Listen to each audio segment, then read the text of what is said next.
Good morning, I'm Phil from Inspiration Marine. We're here at the Southampton Boat Show and I wanted to carry out one of my tours of the Hanse 460 this time, which the idea behind them is to help people get a feel for the options and how to spec them and understand the various choices they have when they're choosing a 460 and choosing the various options that are on the price list. So I'm going to turn you around. We're going to start with the exterior tour and I'm going to do the interior tour on a separate one because otherwise they get a bit too long. So hopefully this is helpful and we'll crack on. So back of the boat we've got the bathing platform with the built-in swim ladder. As standard, it's a manual platform, a manual raise and lower system, which has got a gas strut on one side and a couple of Dyneema cords as per this one to take the strain when it's down. This particular one, and one of the functions that I'd highly recommend, is that it has the powered lift and lowering system. So it's a motor behind that little moulding cover there, and then you end up with a switch up on the steering pedestal to lift it up and down. It's a pretty heavy door and therefore the powered lift and lowering system is really important. Here you've got one of the helm seats. They lift up as per this one here to make better access. They are optional, they don't come as standard, and when you choose them you then decide whether you want real teak or flexi teak or whatever you'd like on them to complete the look. If you don't have them, it's just an open space there at the back, so if you do want somewhere to sit behind the helm, you want to be choosing the folding helm seat options. Under the starboard helm seat on this side, the starboard side, is a hatch to a dedicated life raft locker, so you can get anything up to about an 8-man canister of various brands and sizes and types in there. The port side is a huge lazarette locker.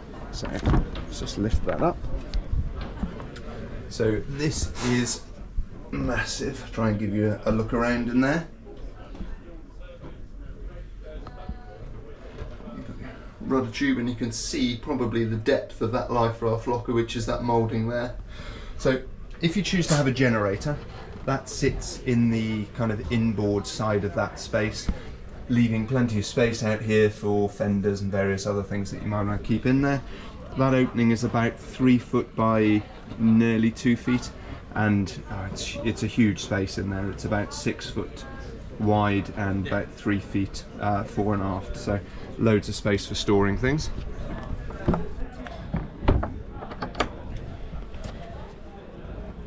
So your two main winches. So these winches at the front, they're your standard winches. They're manual as standard, and then you can optionally upgrade them to electric. These ones are, as you can see from the button. The forward winches are the ones that are intended to do everything for the main and self-tacking jib. The aft winches are optional. Very helpful, as you might imagine, when you're sailing a 46-footer. They're manual as one of the options, and then they're optionally electric.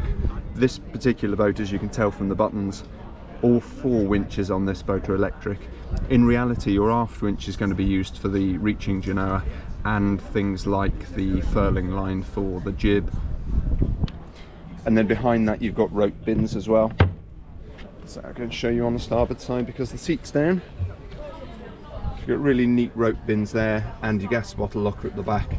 So all of the tails that come off the jammers end up in those rope bins there. So the cockpit stays nice and tidy. And again, the same winch options here. So the aft winch is going to end up being the furling line for the reaching genoa. Port aft winch is the furling line for the jib. And then of course sheet winches for the reaching genoa as well. Up on the steering pedestal you've got your chart plotter here. When you choose the nav pack, these are 9-inch plotters as standard. This particular boat's got the 12-inch plotters, which fills that space really nicely. Your standard throttle is a cable throttle down here by the helm seat, by your kind of right thigh, or right shin, sorry. Optionally you can put the electric throttle up on the steering pedestal here, which is really nice because you're stood here bolt upright at the wheel and you've got the throttle there without needing to bend down. When you go for the bigger electric throttle option, you then get a Yanmar display which will give you revs and oil pressure and that kind of thing as well. There are no thrusters as standard, but most people will choose definitely a bow thruster and then optionally a stern thruster as well. Because they're quite wide boats, the stern thruster is a really nice nice option to go for. It gives you complete control, so you can push the two joysticks over and move the boat sideways. You can go one way and one the other and turn the boat on its keel in its boat length. So from a control point of view, bow and stern thruster makes a huge benefit. Depending on what you choose in terms of electric winches and electric furling and things like that, you have a button set, and these are repeated on both sides. So what I can operate here is the halyard and secondary winches on starboard and the halyard and secondary winches on port. So I can operate the port side winches from the starboard side, and then if I go over here I can do the same. I can operate the starboard winches from the port side should I want to. This port side pod, I've got another 12-inch chart plotter. I've got a wireless phone charger which comes as part of the comfort pack. I've got a compass at each wheel. In this case I've got the back door up and down button and the courtesy light button as well. And then rather nicely, when you're sat outboard and you've got that view down the side of the boat, because you can't really see the top of the pod that clearly, you've got two i70 displays here which give you your autopilot control, and then a multifunction display which toggles through depth and speed and wind information. In fact, you set those up how you see fit. As with most Hanses, the whole idea of this setup is that it's an easy short-handed boat. So you can see I'm sat here at the port wheel. I can reach the wheel easily. I've got the displays here. I've got the halyard winch here, and without too much of a reach I can reach the jammers for those. And of course I've got the buttons here to operate these winches. So from a helming point of view, short-handed, it's really nice and easy to operate. There's a couple of options in terms of cockpit tables. These are the standard ones. So you've got a really nice stainless steel frame with a great big handrail down the inside and a footrail down there, and you've also got places to clip on in terms of jackstay lifelines. These teak tops fold open to make a larger table, so it gives you a really nice dining table at the port starboard side, and you've got the same on the port side. The other option that you can choose here is to have two telescopic legs, or one, but the table is a solid teak top without the folding version on a telescopic electric leg, which lowers down and then fills this whole space into a sunbed, and as part of that package you get the cushion that goes on the top to turn it into a sunbed. On the starboard side you also get an extension of this seat here, so it comes all the way out to here, and therefore you can imagine that entire space there turns into a lounging area slash sunbed. You don't get the seat extension on this side should you choose the lowering table on this side as well, but this is where your cockpit fridge goes. So if you can imagine, there's a 35-litre drawer fridge that goes in that space if you choose the cockpit fridge. So you don't have to choose both dropping tables. You can have one on starboard side which gives you the box extension here to make a big space. You can leave that one fixed if you like the idea of having the handrail and the security of that as you go along. Your two cockpit lockers remain the same regardless of what you choose in terms of layout. So you've got two shallow lockers down to cockpit floor height. The one on the starboard side is ever so slightly deeper because that one goes back a little bit further. I'm afraid you can't see it too well because we've got sailbags in there, but that one goes all the way back to the edge of the coaming there. These are the cockpit cushions with bases and backrests that come as part of the comfort pack. Handful of different colours available for those. This one's got a spray hood which we spec in the UK with a leather grab rail at the back end of it. Again, another really nice feature for moving around the boat. Naturally we can offer things like biminis and stuff like that if you're going somewhere sunnier. As with most Hanses, loads of opening hatches to ventilate the boat. So we've got these two here above the aft cabins. We've also got these two which are above the aft cabins as well. Nice little places for cups and stowing things that aren't going to go flying, and a couple of more hatches under there. I always think the under the spray hood hatches are important because they're the ones that you can have open if it's raining without letting too much water into the boat. So regardless of what rig option you choose, you get the Selden adjustable backstay.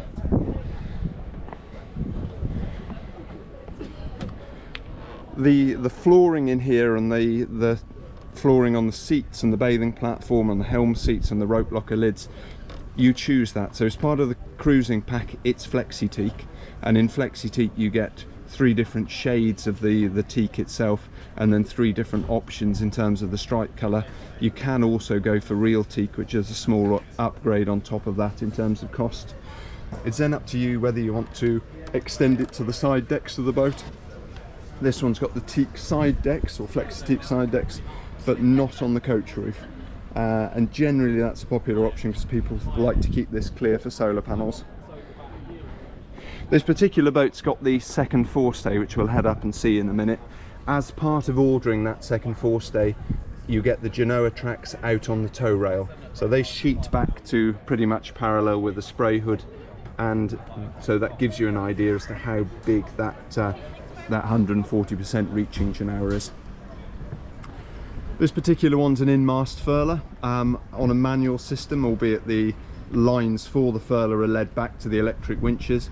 So your other option here is slab reefing, so you'd have a sail bag here and the fully battened, horizontally battened main, which would drop into a bag on the boom and then zip it up.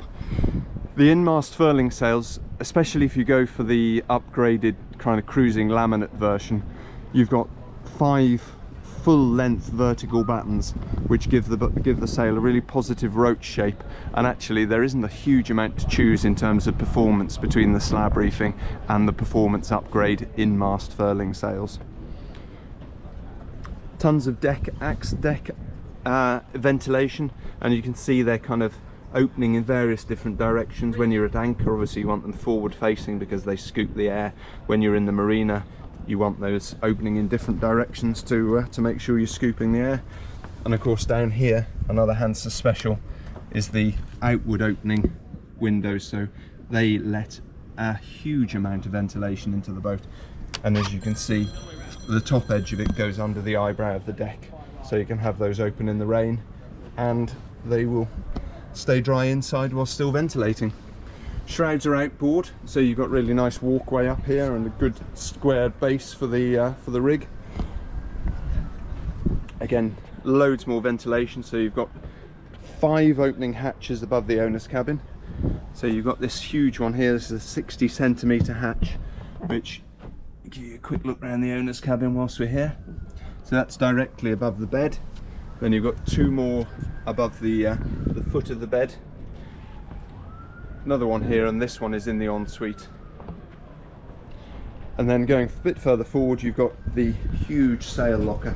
So again, a big 60 centimetre hatch. So if you have a big asymmetric bag or a code 0 furling bag or something like that that needs to go into this space, this opening is a 60 centimetre hatch. In terms of depth, it's about 5, maybe even 6 foot, and huge. And then behind this hatch here, you've got access to the bow thruster. Under there's a little well and an opening hatch forward to inspect that area as well. Let's close that down. So the standard anchor roller is a single roller. This is the upgraded one, which gives you two anchor channels. We've got the windlass and the main anchor sitting on this side. The starboard one tends to be the one that gets used for mooring buoy lines and things like that, or even a second anchor if you're in a circumstance where you need to do that. So be aware that the standard roller is a single roller and you need to upgrade to the double roller, which is well worth doing. Standard anchor and chain, or at least as part of the cruising pack, is 60 meters of 10mm galvanized chain. You can upgrade to 100 meters of stainless. Now, it's well worth having the stainless if you want 100 meters, because it's a lot more fluid and will sit in this anchor locker nicely. I mean, it's a big chain locker, as you can see. That's 60 meters in there. It's nowhere near the bottom of the windlass. This particular windlass is the upgraded 1500 watt one as opposed to the standard kilowatt one, and as part of that package you get the warping drum on top, which is great when you're tightening up a lazy line of stern to mooring. You also get the chain counter upgrade function as well. So if you want a chain counter and you're going to be doing lots of anchoring, it's well worth going for the 1500 windlass upgrade. You better look at this. So this is the twin forestay version.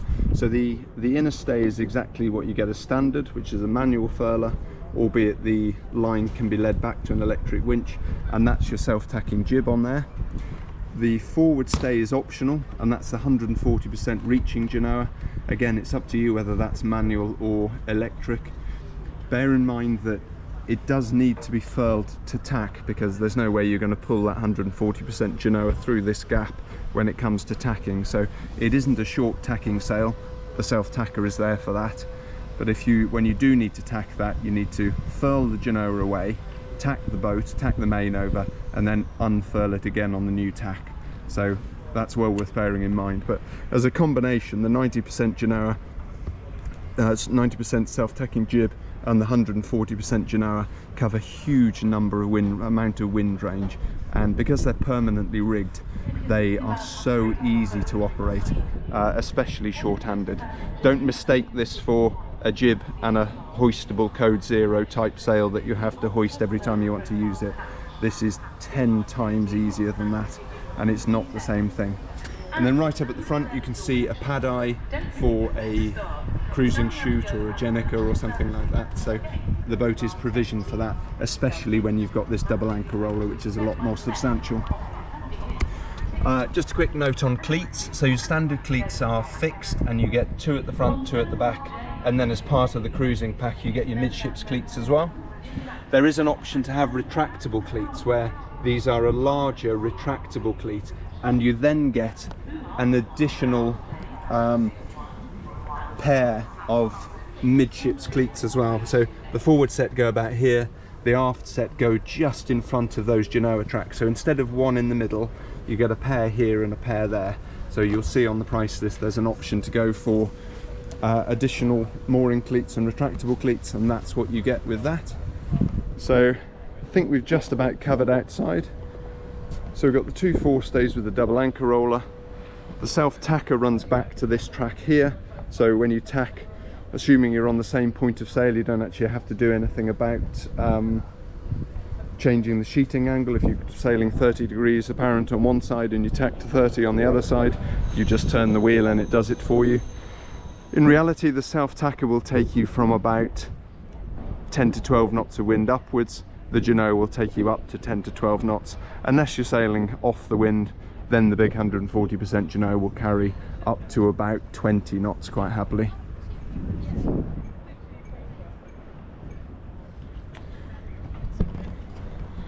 I think that's about it. So I hope I've covered everything. Separately I'll do an interior tour. If it's prompted any questions about specs and choices and things like that, please get in touch and we will do our best to help. Thank you.